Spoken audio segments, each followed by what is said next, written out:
Hello नमस्कार दोस्तों, तो कैसे हैं आप लोग। मैं आशा करता हूं कि आप लोग सभी ठीक होंगे। तो आज आपके लिए टॉपिक लेकर आया हूं नंबर सिस्टम यानी कि संख्या पद्धति। तो आज हम संख्याओं के बारे में पढ़ेंगे कि संख्याएं कितने प्रकार की होती हैं, क्या क्या उनका नाम होता है और किस संख्या को किस नाम से बुलाते हैं। तो इन सभी संख्याओं के बारे में आज हम पढ़ेंगे। तो ध्यान से देखना, वीडियो बड़ी शानदार होने वाली है। ऐसा पढ़ाऊँगा कि आप कभी भूल नहीं पाओगे। तो अगर इनको आप ठीक से समझ गए और सीख लिया तो कभी भी आप इनको भूलोगे नहीं। तो चलिए वीडियो स्टार्ट करते हैं। तो चलिए दोस्तों, अब स्टार्ट करते हैं नंबर सिस्टम को। तो नंबर सिस्टम में मैंने 3 पॉइंट लिख रखे: प्राकृत संख्या, पूर्ण संख्या, पूर्णांक। तो फर्स्ट पढ़ते हैं प्राकृत संख्या यानी कि नेचुरल नंबर। तो नेचुरल नंबर कौन से होते हैं? वह नंबर जो काउंटिंग्स के रूप में बोले जाते हैं। काउंटिंग्स कौन से होते हैं, किस तरीके से बोली जाती हैं? तो हम काउंटिंग्स कहाँ से स्टार्ट करते हैं? 1 से स्टार्ट करते हैं। 1 2 3 4 5 इस तरीके से करते हैं।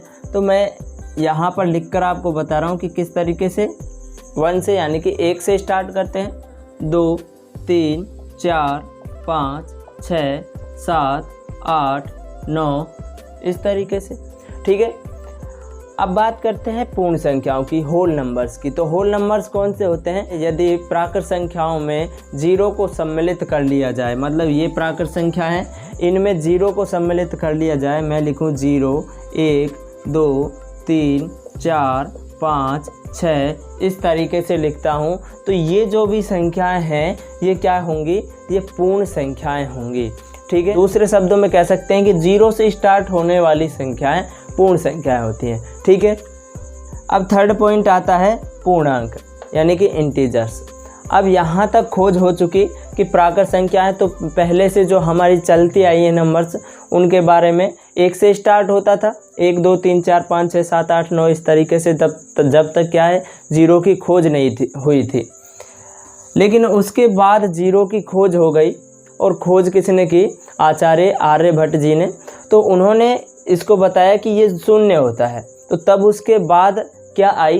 पूर्ण संख्याएं आई, होल नंबर्स आए, जो कहाँ से स्टार्ट हुए? 0 से स्टार्ट हुए और आगे तक गए, 0 1 2 3 4 5 6 इस तरीके से।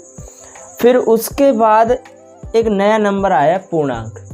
उन्होंने खोजा कि यार ये तो सभी संख्याएं अगर देखा जाए तो सभी संख्याएं प्लस वाली संख्या हैं, क्या माइनस वाली नहीं होंगी? तो उन्होंने और खोज करने के बाद क्या पता लगाया कि 0 से अगर हम दाईं ओर जाते हैं, 2 3 4 5 इस तरीके से जाते हैं, तो सारी संख्याएं क्या होती हैं? प्लस वाली होती हैं। इधर क्या होती हैं? प्लस वाली होती हैं। अगर हम बाईं ओर जाते हैं तो क्या होंगी? वह संख्याएं माइनस वाली होंगी। कौन सी होंगी? माइनस वाली होंगी, ठीक है, इस तरीके से। तो यहाँ कहाँ जा रहे हैं? बाईं ओर जा रहे हैं। तो ये कौन सी संख्या होंगी? माइनस की होंगी। अगर दूसरे शब्दों में कहूँ कि प्लस और माइनस वाली दोनों संख्याएं क्या होती हैं?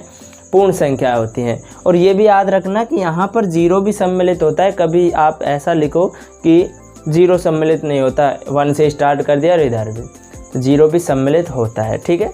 तो आइए दोस्तों, चौथा पॉइंट है अपना सम संख्या। और सम संख्या तो बिल्कुल ही सिंपल है। सम और विषम संख्या दोनों ही बिल्कुल ही सिंपल है। तो इनके बारे में तो बताना ही क्या, लेकिन अपन बता देते हैं। सम संख्या को क्या कहते हैं? इवन नंबर, ठीक है। सम संख्या वह संख्या होती है जिसमें 2 का पूरा पूरा भाग जाता है, मतलब 2 से पूरा पूरा डिवाइड हो जाए, वो क्या होगी? सम संख्या होगी। तो कौन कौन से नंबर होते हैं 2 से डिवाइड? 2 होता है, 4 होता है, 6 होता है, 8 होता है, और भैया 0 तो होता ही है, ठीक है। 0 में अगर भाग देते हैं 2 का तो पूरा पूरा ही जाता है, 0 ही आता है, ठीक है। और इस तरीके से आगे तक जो नंबर होंगे वो क्या होंगे? सम संख्याएं होंगी, ठीक है। अब विषम संख्या की बात करें तो विषम संख्या में क्या होता है? उल्टा होता है सम संख्या का, कि 2 का पूरा पूरा भाग नहीं जाता। तो 2 का पूरा पूरा भाग नहीं जाता तो कौन से नंबर होते हैं? 1 होता है, 3 होता है, 5 होता है, 7 होता है, 9 होता है, इस तरीके से आगे तक, ठीक है। तो ये संख्या होती है सम और विषम। विषम संख्या को ओड नंबर कहते हैं, ठीक है। अब छठे पॉइंट पे आते हैं। तो यहाँ बात होती है अभाज्य संख्या, और ये सबसे इम्पोर्टेंट चीज़ है। तो अभाज्य संख्या को क्या कहते हैं? प्राइम नंबर कहते हैं। क्या कहते हैं? प्राइम नंबर कहते हैं। इसका मतलब है कि ऐसा नंबर जिसके केवल 2 फैक्टर हों, 2 गुणनखंड हो।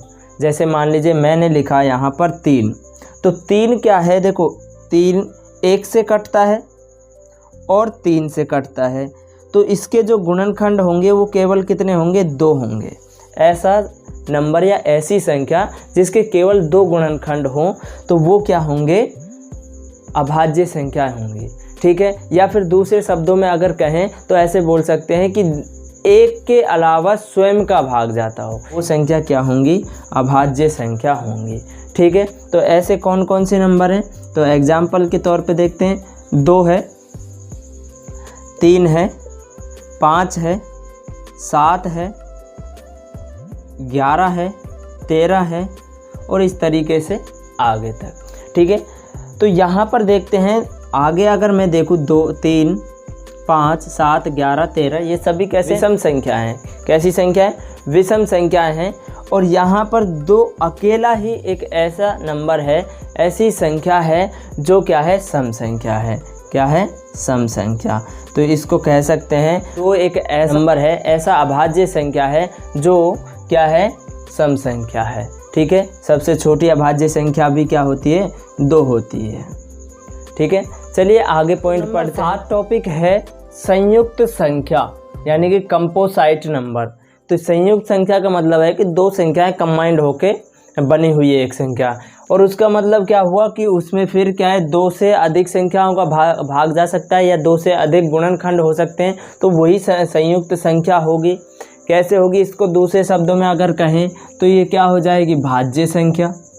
क्या होगी, भाज्य संख्या। भाज्य संख्या भी वही होती है जिसमें 2 के अतिरिक्त और भी गुणनखंड होते हैं।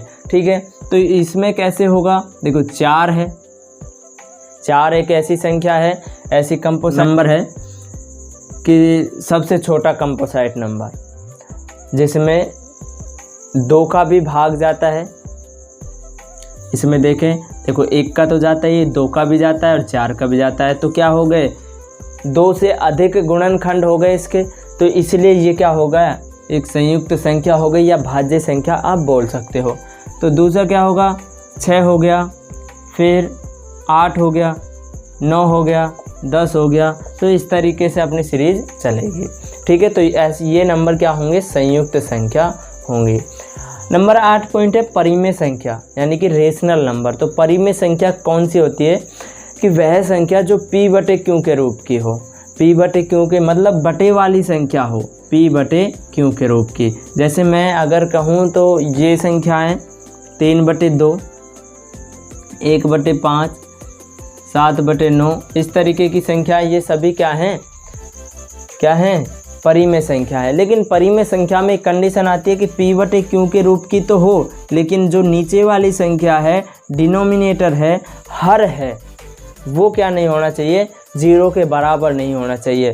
यानी कि ऐसे नहीं है कि 2/0 हुआ तो ये क्या है, एक परिमेय संख्या नहीं। ठीक है, इसका मान क्या हो जाएगा, इसको डिफाइन नहीं किया जा सकता, इसको ज्ञात नहीं किया जा सकता।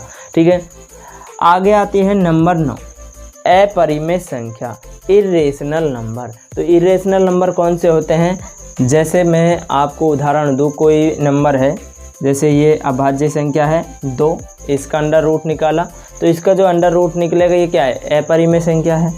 √3 ये भी अपरिमेय संख्या है। √5 ये भी अपरिमेय संख्या है। √6 ये भी। इस तरीके से अगर किसी भी नंबर का हम क्या निकालें, अंडर रूट, और उसका पूरा वर्गमूल नहीं निकलता है तो क्या होगा, वो अपरिमेय संख्या के अंतर्गत आती है। ठीक है, ऐसे ही क्या होता है, पाई होता है, वो क्या होता है, एक अपरिमेय संख्या होती है जिसका मान क्या होता है, 22/7।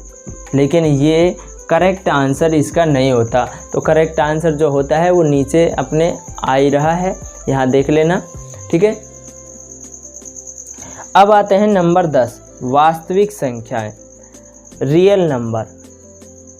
तो वास्तविक संख्याएं कौन सी होती हैं, अगर मैं बात करूं परिमेय और अपरिमेय की, अगर इन दोनों को मिक्स कर दिया जाए, मतलब रेशनल नंबर को और इरेशनल नंबर को मिला दिया जाए, तो हमारे पास जो प्राप्त होगे वो कौन सा नंबर प्राप्त होगा, वो रियल नंबर प्राप्त होगा, यानी कि वास्तविक संख्या प्राप्त होंगी। ठीक है, दोनों मिक्स होकर जो नंबर बनेगा वो क्या बनेगा, वास्तविक संख्या बनेंगी। ठीक है, तो दोस्तों ये इस तरीके की परिभाषाएं थी। आई होप आपको समझ आई होंगी, आपको वीडियो पसंद आई होगी। अगर वीडियो अच्छी लगी है तो वीडियो को लाइक कर दो, शेयर कर दो, कमेंट कर दो और चैनल को सब्सक्राइब करना बिल्कुल ना भूलिएगा, क्योंकि अब इसके बाद में मैं आपके लिए 10th क्लास और 11th क्लास की वीडियोज़ लाने वाला हूं। तो आप मेरे साथ बने रहना, चैनल को सब्सक्राइब कर देना, जिससे कि आपके पास तुरंत नोटिफिकेशन आ जाए और आप तुरंत देख सको। ठीक है, तो आज के लिए बस इतना ही। धन्यवाद।